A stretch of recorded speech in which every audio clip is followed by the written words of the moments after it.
or call it what you want. There's always a challenge. I mean, take for example the charts today. I mean, at the moment, I feel there's enormous competition with just the established acts. I mean, there's ELO, there's ABBA, there's Rod Stewart. So I mean, you know, there's always competition. And what's up? It's Pluto. Welcome back to Classic Reactions, where we get into classic hits that I've never heard before.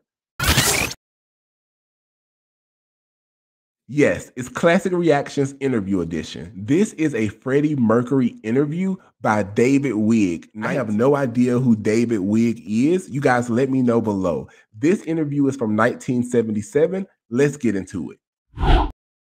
Welcome to Countdown. Hello. And, welcome to Australia. This is actually the first time we've had a chance really to talk to you on Countdown, although you've been very much involved with the show as far as film clips and that is concerned, and with the hit records. If we may, can we go right back to the first tour you ever had of Australia, which was that one concert at Sunbury. At that stage, you were still sort of building up as far as the group was concerned.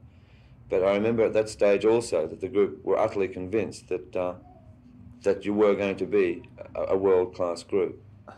Can you just talk about those times?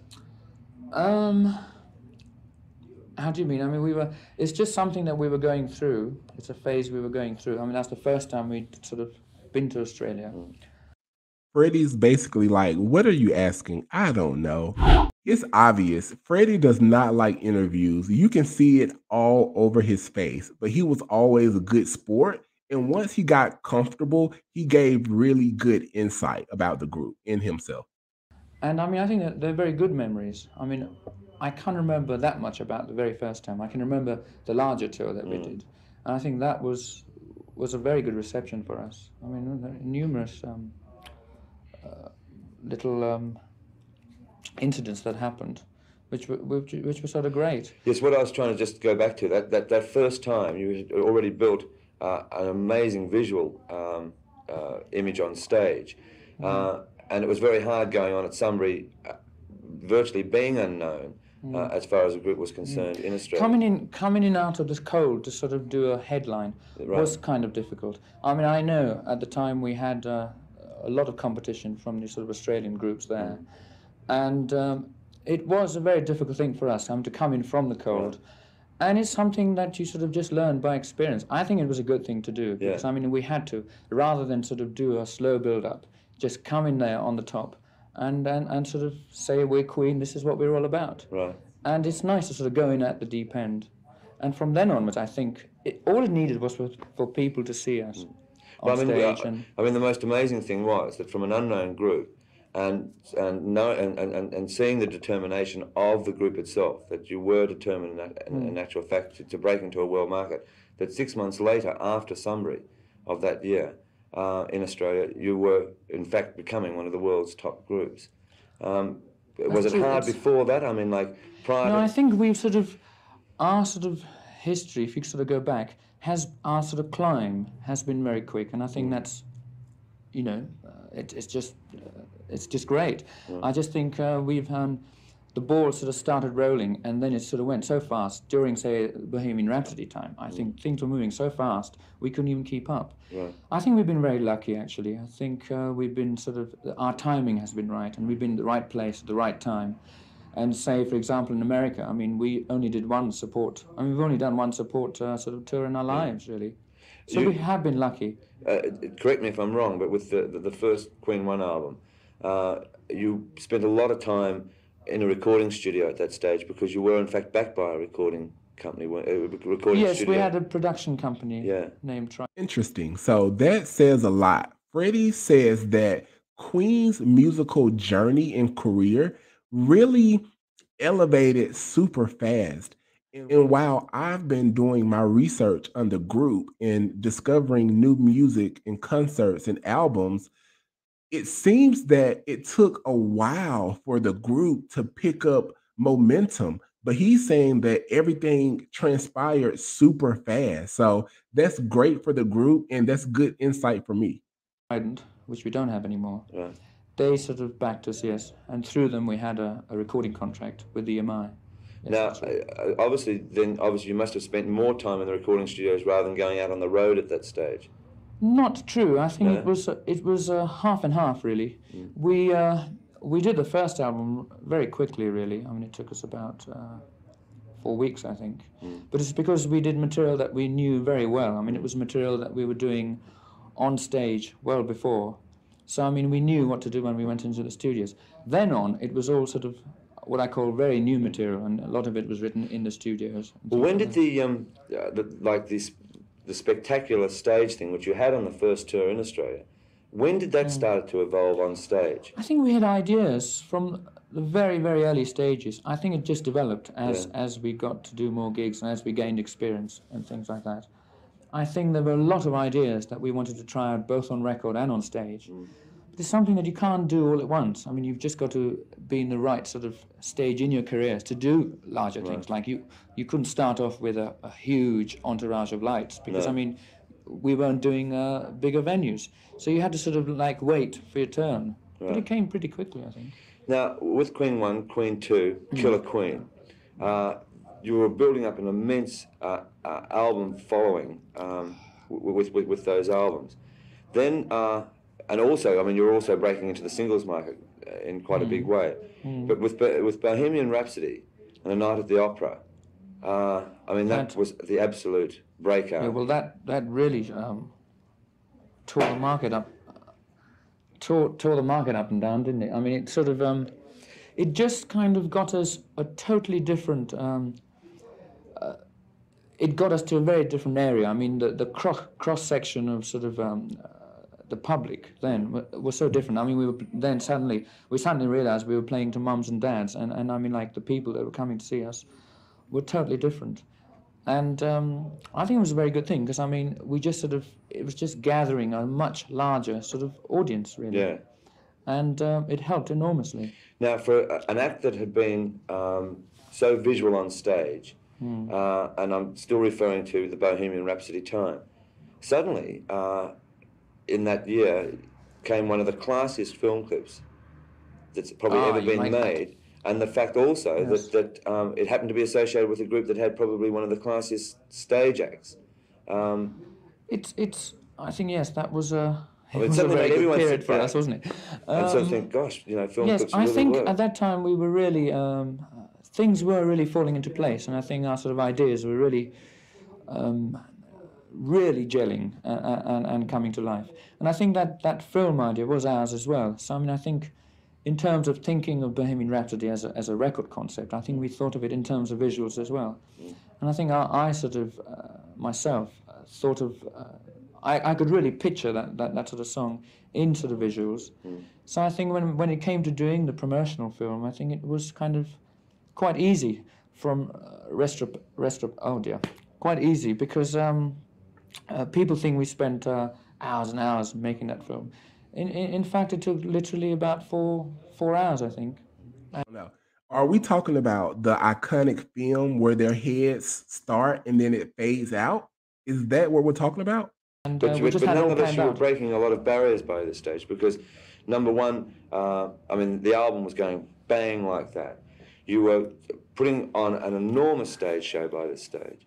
You were, you had a song with Bohemian Rhapsody that started to break rules because of the fact of the duration, and songs, even though back in, say, the late 60s, they were reaching the 7-minute mark.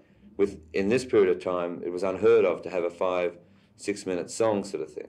And yet you're absolutely adamant that no one was to cut that down. I think basically what we do is the way we choose singles are sort of their album tracks, basically. I don't think we actually write a single and say this is going to be the single. And what we, I think, try and do is try and, with each album, try and work out what is... where our music is at the current given time, and try and showcase it in say one single, in one sort of number, and that's what takes the sort of single format. With Night at the Opera, we just felt that Bohemian Rhapsody was the song that would sort of say what we're doing at the given time. So we sort of chose that. Now, obviously, we came across certain barriers, like it being 6 minutes long or whatever, and we said. I mean, there were numerous rows. I mean, Well, the recording between the company four of wanted us, to, in actual fact, edit it. edit it and things like that, yes. And we just thought, there's no point. You either sort of hear it in its entirety or pick another song. Yeah. And I think we were so sort of confident with that sort of number. I mean, it is a risk, I know. And we either thought it was either going to be an enormous flop or a huge success, you know, depending on... Well, I mean, Wow. So essentially, what they did was they took one song, for example, Bohemian Rhapsody, and that song was almost a look into the full album. So that song encompassed everything that they were making music about at that particular time. That is iconic. That is amazing. Obviously, that's what a single is supposed to be. When you drop a single from your album, it's supposed to tell the audience and the fans what to expect. And so it's just amazing to me that they pushed it a little farther and they took the single and incorporated basically all the feelings from each song on their album in this one single. That is a part of why Queen is so iconic. The strategy, the creative process. both the single and the album became, I mean, like chart monsters. And I noticed that, in fact, Bohemian Rhapsody won an award the other day for one of the best compositions. BPI thing. Yeah, for over the past 25 years. The pressure then on the group must have been immense to do the follow-up album, which was A Day at the Races. True. I think people will obviously, no matter how hard you try, will think of in terms of your past hits. That's inevitable. But I think it's up to the group and the musicians to really think in other terms. From my point of view, I mean, as far as the writing side of it was concerned, I really thought, I said, okay, Bohemian Rhapsody, big hit. But as far as my writing abilities were concerned, I think I could write better anyway. And I just looked at it from that point of view. I mean, I just went and wrote, from my estimation, I think a song like Somebody to Love is, in my estimation, a better sort of, from the writing aspect, a better song, you see. But I mean, it's very difficult because obviously people think of sort of songs in terms of hits, obviously, and then they will obviously say, well, Somebody to Love was not as good a song because it wasn't as big a hit. But it really depends on how you look at it.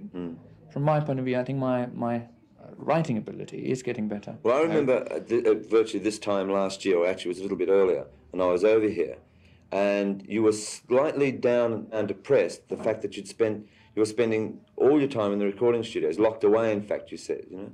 Yes, that's true. We're still getting bills from from the day of the races. I think we decided from the start of this album, even from the onset of actually writing the material, that we weren't going to spend as much time in the studios, because I think we've done to death the sort of multi-tracking harmonies and the lavish productions and things. I think we've done it with Night of the Opera and Day of the Races, certainly. And I just think we felt that we needed a change, anyway, from the writing aspect as well. And so I think we wanted a much fresher and a sort of raw approach to songs. Which brings us to the new album. I love that. So he's saying that on their first couple of albums, they really went in the studio and they put in a lot of work. They literally slept nights in the studio working on their first albums. But on the third album, they basically wanted to get back to the rawness of Queen. So they stopped overthinking it and overdoing it, and they just really stripped everything down. And for that third album, you guys let me know, was it the third or the fourth? They really dialed back in to the structure and the foundation of Queen. I love that. News of the World. The title itself is sort of almost intriguing. The fact of being sort of a name from a well-known classy paper. Oh, I didn't know that. But what's more intriguing of hearing the album, and so the single itself, titled We Are the Champions, the lyrics in We Are the Champions could almost be read in many ways. Well, you tell me, what do you think? Well, the first time I heard it and I looked at the lyrics, wasn't sure, because after Bohemian Rhapsody, Night of the Opera, and then it got to the Day at the Races, which wasn't as big a album as perhaps everyone was expecting it to be. But looking, and there was a fair amount of criticism, I didn't quite know whether We Are the Champions was a sort of a subtle thing of saying, well, you may think, you know. So you guys let me know, did you enjoy A Day in the Races, the album? Because based off what they're saying now, that album didn't get great reviews. So let me know what y'all thought. I think we always write songs like that. It really is up to the listener to make up its interpretation. I think it's nice. I think up to now, I think even now, it's got to a stage where we do it subconsciously, you know. I mean, and we write, especially my songs. I mean, they don't state very categorically. I mean, they're very sort of, they can go into different sort of areas, and I like that actually. I mean, it's a nice escape for me, from the writer's point of view, but I think from the listener's point of view, it's nice that they can make up different interpretations. So basically, if you ask me what it's all about, I would say it is tongue-in-cheek, and it's not to be taken too seriously. I'm like, my God, I can't be serious. No. You know, it's something that I wanted to write a song that was very cold and calculated, and kind of to the point. And basically, it was a song of sort of participation. I wanted people to sort of participate. I was looking at it from the sort of the show point of view as well, how we were going to sort of do that. And I just thought, why? I wasn't going to sort of beat around the bush. I thought I'm going to be as blatant as possible. Well, can I just interrupt there? Yeah. Wow, We Are the Champions. He wrote that song initially thinking about participation in his show performances. Anytime you think of like championships and winning and really a group of people coming together to overcome and just participating as one, We Are the Champion is a staple song for that. So Freddie, you did exactly what you wanted to do. Great job. Remember also you saying last year that was sort of like being, you might as well be in a jail, the time you were spending in the studios. And I notice here you've said, I've done my sentence but committed no crime, and bad mistakes I've made a few. Theatrical. That's all very theatrical. Right, and then it keeps going, and then it says, which is probably makes a lot of people think, I've taken my bows and my curtain calls. You brought me fame and fortune and everything that goes with that. I thank you all. But it's been no bed of roses. Yeah, it's my way of saying that to a lot of people. I mean, that's like a lot of people think being a rock and roll star is kind of going to a studio, making a disc, and then going around spending all the money, which I don't think it is. And I think I know that a lot of people do realize that, but even at the same time, a lot of people don't. They think it's a very easygoing life. And I mean, like, a lot of people still think when I say, oh, we're going to America for a tour, they think, oh, nice long holiday. And that's just my way of saying that it's not easygoing. I mean, God, I mean, don't for 1 minute think that it's all peaches and cream. Well, I find There's no bed of roses. I find Anybody with good sense will realize that it was not easy to become Queen in the level of artistry that they achieved. They put in so much work. I can look at one show like Live Aid, and I just think to myself, how did they put on that level of show without getting tired, without dropping the ball night after night? You guys, that was hard work. intriguing then. It's hard work. That suddenly, I mean, like this album, and I don't know what yourself or John or Roger or Brian were anticipating, but suddenly this album's only been out a day or so. It's already broken into the albums chart in England. It's got rave reviews in America so far, of the people that have heard it. The single is just becoming a giant. It's working for us. We're very pleased, actually. Yeah. It's nice. I think it's a very good step for us, because we're moving away from what people thought. I mean, they thought there's going to be another Marx Brothers title. Yeah. There's going to be another very overproduced album. And I think they're in for a shock, because, I mean, a lot of it sounds very different. And it's very interesting from our point of view, because I don't want to sort of churn out the same old formula or the successful formula. I mean, I don't particularly want to sort of write a whole load of rhapsodies, you know? And it's very interesting for me to write songs like Get Down, Make Love, which are sort of something that we're not used to doing. So it's interesting from our point of view. And if it comes out okay, it's great, you know, something new.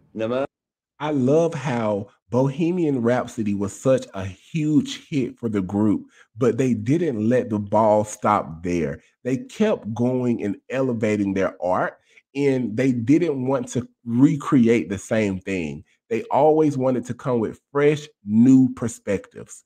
I'll ask you a couple of pertinent questions. Oh, what are they? The first one being like one of the world's top groups, and nice. living in a country. Well, I mean, it's true.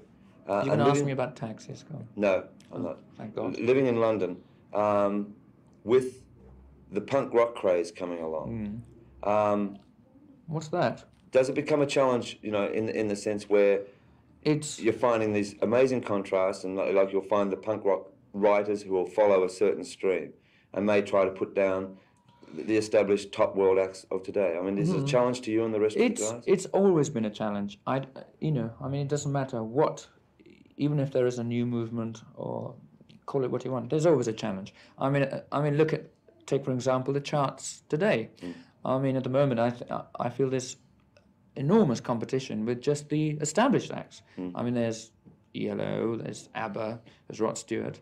So I mean, you know, there's always competition, and we're never going to sort of. I'm never one for resting on my laurels, really, because I always know there's that competition, and that's what keeps us, you know, keeps the driving force there. Well, but with the new stuff, I think it's all healthy. I think there's always going to be a kind of a new movement, because I mean that's how we started. Can I be bold to say that then I think it almost brings the cunning out in you? I think you almost enjoy it. Oh yes, I mean the day where we sort of say that well, we're the greatest or whatever. I mean there you are, we're the champions. I mean it's not meant to be taken. But one could almost look at it that way as well. Yeah, I mean we certainly haven't hit our peaks. I mean there's always, you've got to keep going. I think there's so much we still have to do.